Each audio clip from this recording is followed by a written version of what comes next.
अल्लू अर्जुन की देश भर में जबरदस्त फैन फॉलोइंग, जहां बिग स्टारर फिल्में कमाई के मामले में 300 करोड़ के क्लब में शामिल होने के लिए जोर लगा रही, वहीं अल्लू अर्जुन 300 करोड़ रुपए तो सिर्फ एक्टिंग की फीस ले रहे हैं भाई।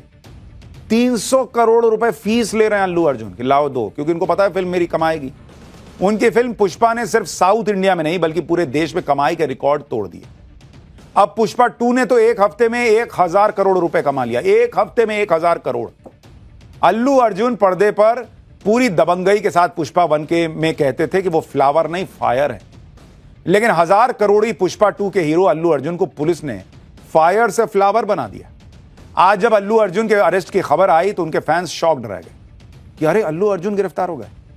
हैदराबाद के एक थिएटर में हुई भगदड़ के मामले में तेलंगाना पुलिस ने 8 दिन बाद अचानक अल्लू अर्जुन को गिरफ्तार कर लिया। इसके बाद पूरे दिन अल्लू अर्जुन को थाने से लेकर अस्पताल और कोर्ट के चक्कर लगवाए गए और फिर जमानत मिल गई। अल्लू अर्जुन के बारे में इन खबरों ने लोगों का दिमाग हिला दिया। कई सवाल खड़े होने लगे, जैसे अल्लू अर्जुन को पहले जेल और फिर बेल के पीछे खेल क्या हुआ? मामला गैर इरादतन हत्या का है या सिर्फ हादसा हुआ था? गिरफ्तारी के 5 घंटे बाद ही अल्लू अर्जुन को जमानत कैसे मिल गई?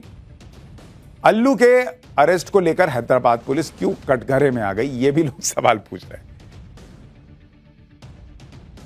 लेकिन आपको अल्लू अर्जुन के अरेस्ट की इनसाइड स्टोरी की पूरी डिटेल भी बताऊं, क्योंकि ये अपने आप में एक बड़ी हास्यास्पद खबर है भाई कि अचानक से 8 दिन बाद क्या हो गया। सबसे पहले आज ये तस्वीर देखिए, जब हैदराबाद पुलिस अचानक अल्लू अर्जुन के घर पर पहुंच गई। ये देखिए तस्वीर, पुलिस के सामने पुष्पा का स्टाइल, पुष्पा का कमिटमेंट और पुष्पा का जलवा सब धरा रह गया। बताया जा रहा है कि पुलिस ने अल्लू अर्जुन को उनके बेडरूम से उठा लिया, उन्हें कपड़े भी नहीं बदलने दिए और तो और उन्हें नाश्ता भी खत्म करने नहीं दिया गया। अल्लू अर्जुन ने एक जैकेट पहना जिस पर उनकी फिल्म का प्रमोशन था। टी शर्ट पर उनकी फिल्म का डायलॉग हिंदी में लिखा था, फ्लावर नहीं फायर है मैं। लेकिन पुलिस के सामने अल्लू अर्जुन का फायर नहीं दिखा। अल्लू अर्जुन को लेकर पुलिस जब पार्किंग में पहुंची तब उन्हें एक कॉफी पीने की इजाजत दी गई। अल्लू अर्जुन ने पार्किंग में खड़े होकर ही अपनी कॉफी खत्म की। ये देखिए, पार्किंग में खड़े होकर कॉफी पी रहे हैं। इस दौरान उनकी पत्नी स्नेहा रेड्डी भी दिखाई दी। गिरफ्तारी के वक्त अल्लू अर्जुन अपनी पत्नी स्नेहा को समझाते हुए दिखाई दिए, मतलब वहां कोई फायर मोड नहीं था। इसके बाद हैदराबाद पुलिस अल्लू अर्जुन को अपने साथ ले गई। गिरफ्तारी के इस पूरे ड्रामे के दौरान अल्लू अर्जुन और तेलंगाना के पुलिस अधिकारी के बीच बहस भी हुई।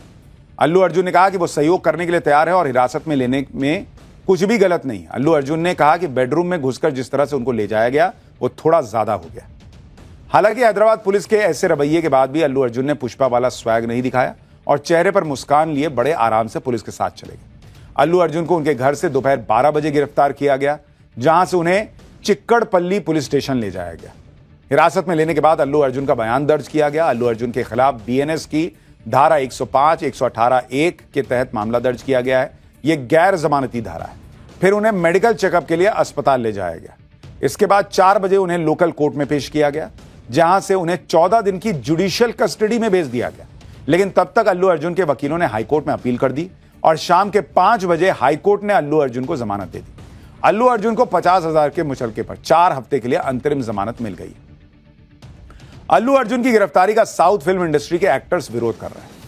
बॉलीवुड एक्टर्स ने भी कहा कि हादसे के लिए सिर्फ अल्लू अर्जुन को जिम्मेदार ठहराना ठीक नहीं है। एक बार सुनिए इस पर क्या रिएक्शंस आए। जो हादसा हुआ है वो बहुत दर्दनाक है। Very sorry, send my condolences, but at the same time I think जो आप ब्लेम है सिर्फ एक इंसान पे नहीं डाल सकते। रश्मिका मंदाना ने भी ट्वीट पर अल्लू अर्जुन की गिरफ्तारी पर हैरानी जताई। उन्होंने लिखा कि मुझे यकीन नहीं हो रहा है ये मैं क्या देख रही हूं। ये देखना दुख की बात है, एक ही शख्स पर इसका सारा इल्जाम मढ़ा जा रहा है। अरेस्ट का ये पूरा मामला या पूरा ड्रामा 5 घंटे चल पाया। इतनी देर में ही हैदराबाद पुलिस के दावों की पोल खुल गई। आपको वो सबूत भी दिखाऊंगा जिसने पूरा केस पलट दिया, लेकिन उससे पहले जान लीजिए कि अल्लू अर्जुन को अरेस्ट क्यों किया गया, उनके ऊपर आरोप क्या है। दरअसल 4 दिसंबर को हैदराबाद के संध्या थिएटर में पुष्पा 2 की स्क्रीनिंग हुई। अल्लू अर्जुन भी स्क्रीनिंग के दौरान संध्या थिएटर पहुंचे थे। इस दौरान अल्लू अर्जुन के फैंस ने थिएटर में घुसने की कोशिश की, जिसके चलते भारी भीड़ जमा हो गई और लोगों को सांस लेने में परेशानी होने लगी। भीड़ को कंट्रोल में लाने के लिए पुलिस ने हल्का लाठीचार्ज किया और भीड़ कम होने के बाद लोगों को अस्पताल में भर्ती कराया गया। लेकिन इस दौरान अस्पताल में एक महिला की मौत हो गई। भगदड़ में महिला की मौत पर अल्लू अर्जुन ने दुख भी जताया था। पीड़ित परिवार से मिलने और 25 लाख रुपए की मदद की पेशकश भी की थी। लेकिन यह बात उछाली जाने लगी कि अल्लू अर्जुन बिना बताए फिल्म के प्रीमियर पर पहुंच गए थे, जिसकी वजह से हादसा हुआ और महिला की मौत के लिए अल्लू अर्जुन जिम्मेदार है। अब अल्लू अर्जुन और 4 दिसंबर की रात को लेकर बहुत बड़ा सच सामने आया है। वो लेटर सामने आया है जो कि संध्या थिएटर की तरफ से हैदराबाद पुलिस को लिखा गया। लेटर में संध्या थिएटर की तरफ से लिखा गया कि हम आपसे अनुरोध करते हैं कि संध्या 70 mm X रोड हैदराबाद में सुरक्षा दी जाए। 4 दिसंबर को पुष्पा 2 रिलीज हो रही है और ऐसे में फैंस की काफी भीड़ मौजूद होगी। फिल्म के कलाकार, वीआईपी और प्रोडक्शन यूनिट फिल्म देखने के लिए आ रहे हैं। यानी ये चिट्ठी तो कहती है कि पुलिस को बताया गया था कि फिल्म के कलाकार वहां आ सकते हैं। अगर उसके बाद भी वहां स्थिति बिगड़ी तो पुलिस पर सवाल क्यों नहीं है, उनकी व्यवस्था पर सवाल क्यों नहीं है, ये भी लोग पूछ रहे हैं।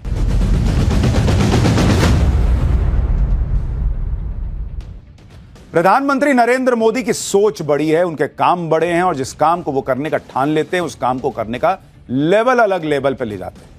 कोई नया काम शुरू करना हो, कोई स्कीम लॉन्च करनी हो, कोई इवेंट करवाना हो, पीएम मोदी जो भी करते हैं भव्य तरीके से करते हैं।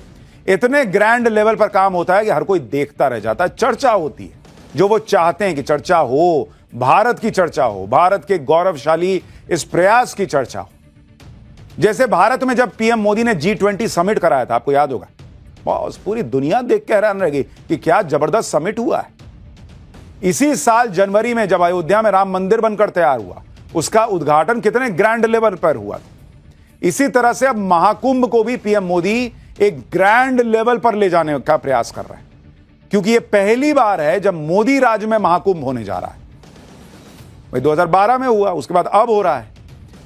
तो आप अंदाजा लगा सकते हैं कि पीएम मोदी इस महाकुंभ को, सनातनियों के सबसे बड़े पर्व को, कितना बड़ा और भव्य बनाने वाले हैं। सनातन के सबसे बड़े आयोजन महाकुंभ की तैयारियों को देखने आज खुद पीएम मोदी प्रयागराज पहुंच गए। 5 घंटे प्रयागराज में रहे। इसके बाद सीएम योगी और उनके अधिकारियों से कुंभ की तैयारियों को लेकर एक एक अपडेट लिया पीएम ने कि अच्छा बताइए योगी जी क्या क्या हो रहा है, अच्छा ये कैसे होगा, वो कैसे होगा। इस दौरान पीएम मोदी ने साधु संतों से भी मुलाकात की ताकि कुंभ के दौरान उन्हें किसी तरह की परेशानी ना हो। इसके बाद पीएम मोदी प्रयागराज के सभी धार्मिक और आध्यात्मिक स्थलों पर गए और वहां पूजा अर्चना की। यह सब देखकर आपको लग रहा होगा कि पीएम मोदी एक आध्यात्मिक यात्रा कर रहे थे, लेकिन इस दौरान वो पूरी दुनिया को कुंभ यात्रा के लिए गाइड भी कर रहे थे। पीएम मोदी ने इस दौरान यह बता दिया कि संगम में स्नान करने के बाद उन्हें प्रयागराज में किन किन धार्मिक स्थलों के दर्शन करने हैं। साथ ही आज पीएम मोदी ने प्रयागराज में कई विकास योजनाओं की घोषणा की और लोगों के साथ जनसंवाद भी किया। दरअसल पीएम मोदी ये मानते हैं कि उन्हें पहली बार प्रयागराज में महाकुंभ आयोजन करवाने का मौका मिला है और इससे पूरी दुनिया को सनातन का सबसे बड़ा संदेश दिया जा सकता है। इसलिए पर्सनल लेवल पर हर तैयारी को वो खुद देख रहे हैं। आगे बढ़ने से पहले आपको पीएम मोदी की महाकुंभ वाली यात्रा की एक झलक दिखाता हूं, फिर आपको बताऊंगा कि इस महाकुंभ में मोदी का प्लान क्या है।